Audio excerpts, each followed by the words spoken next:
Hello, my name is Jesse.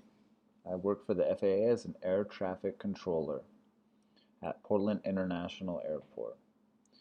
I was administered by the FAA to talk to you today about air traffic separation and the role it plays in the safety of flights. First, let's talk about what air traffic separation is. Air traffic separation is defined as the distance between one aircraft and the other in the airspace, departing, arriving, and on the runway and ground. Now that we understand what this traffic separation is, who's in charge of this air traffic separation? Charge is kind of a funny word here because ultimately who's in charge of this separation is the pilot as he is controlling the aircraft. But the pilot controls the aircraft and decides whether it will be in that accurate distance between the planes in front, behind, above, or below. But the controller is responsible for providing the pilots with the correct information and direction in order to maintain the separation. So you see here both work together to make sure that this particular aircraft has the proper separation between the one in front and the one in back. Okay, so what types of separation are we talking about here? We have IFR separation, we have visual separation, and runway separation. Let's talk a little bit about each here. The big one, the over-encompassing separation that we're talking about is IFR separation. Standard IFR separation is provided to all aircraft operating under IFR in controlled airspace. This means that if an aircraft is operating in IFR controlled airspace, it needs to be and is contacted by a controller. ATC affects separation of aircraft vertically by assigning different altitudes, longitudinally by providing an internal expressed in time or distance between the aircraft on the same converging or crossing courses. What this means is that the ATC is responsible for providing each aircraft with the correct altitude, distance, and direction in order to separate themselves from the other aircraft. For example, the ATC might tell one aircraft to travel at an even altitude and another aircraft to travel at an odd altitude in order to make sure that they are not converging on each other. So another great example of this is if a plane is flying in IFR and another one is flying in visual flight regulations, then the IFR pilot must use what is called visual separation. Visual separation means employed by ATC to separate aircraft in terminal areas and en route airspace in the national airspace. There are two methods employed to effect this separation.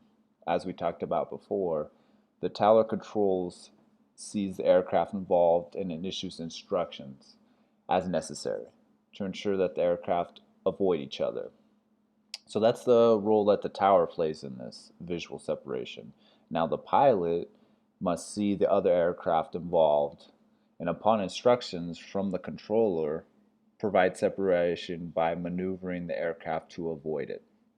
So again, you see that this is such a collaborative effort to maintain the proper aircraft separation. When pilots accept responsibility to maintain visual separation, they must maintain consistent visual surveillance and not pass out the aircraft until it is no longer a factor. Traffic is no longer a factor when during approach phase the other aircraft is in the landing phase of flight or exceeds a missed approach during departure or en route when the other aircraft turns away or is on a diverging course.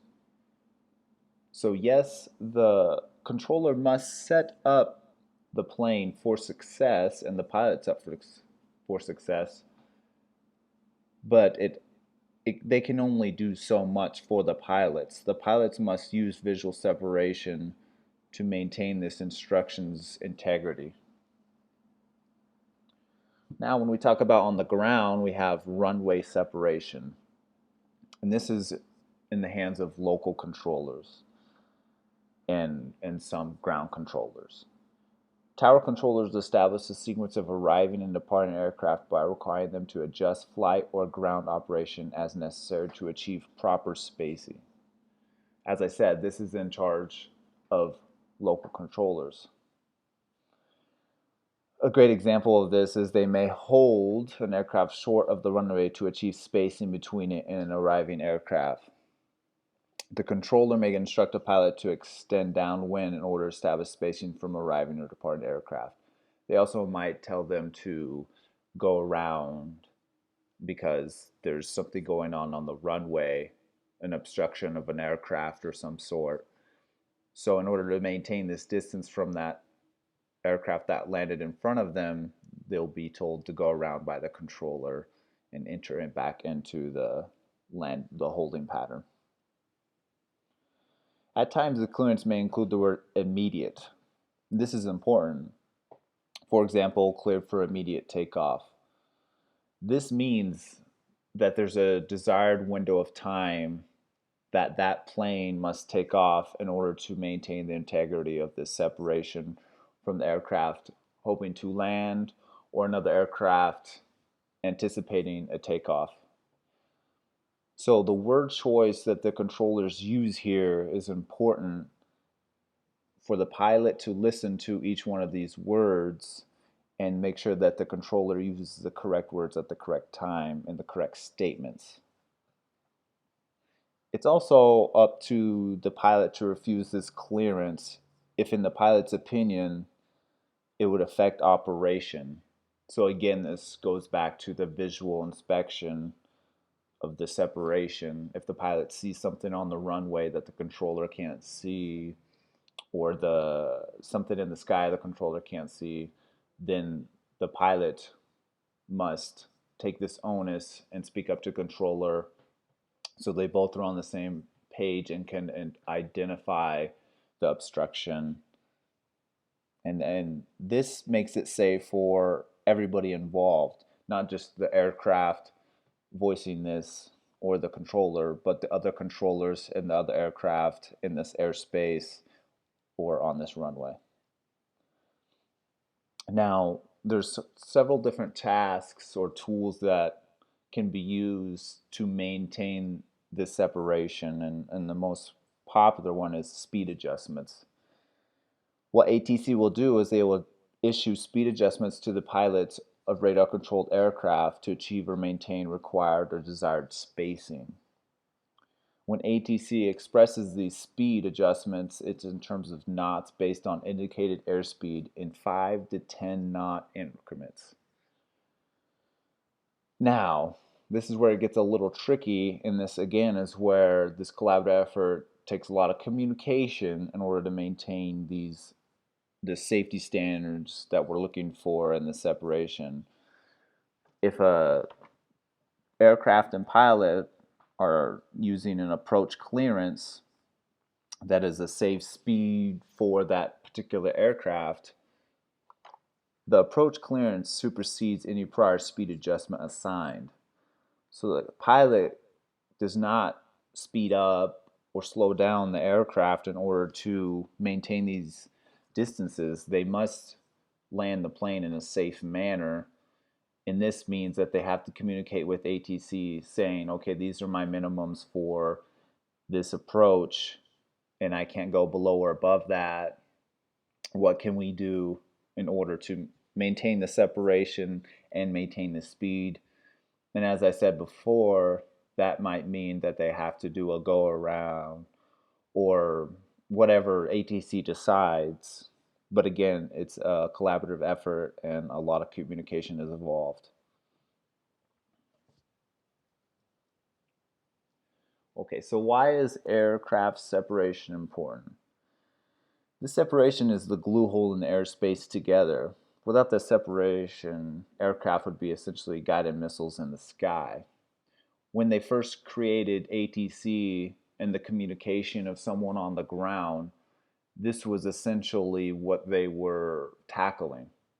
There was too many collisions in the air. There was too many planes running together on the runway.